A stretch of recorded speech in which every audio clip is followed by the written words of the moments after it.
সারা দেশে বাড়ছে গরম, তাই সূর্যের তাপও বাড়ছে।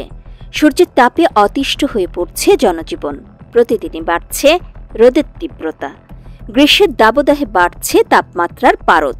সূর্যের কড়া চাহনিতে শরীরে পানি শূন্যতা দেখা দিচ্ছে। হতে পারে হিটস্ট্রোকের মতো মারাত্মক সমস্যা। গরমের কারণে বাড়ছে এসি রুমে থাকার প্রবণতা। এতে স্বাস্থ্য ঝুঁকির পরিমাণ আরও বাড়ছে। এ সময় পেটের সমস্যা, ডায়রিয়া সহ ঠান্ডা গরমের প্রভাবে জ্বর, কাশি, সর্দি সহ দেখা দিচ্ছে বিভিন্ন ধরনের রোগ। আসুন তাই জেনে নিই গরমে সুস্থ থাকার জন্য কি করা উচিত আর কি করা অনুচিত। পানির অপর নাম জীবন। গরমে ঘামের মাধ্যমে শরীর থেকে পানি বের হয়ে যায়, তাই প্রচুর পরিমাণ পানি পান করতে হবে।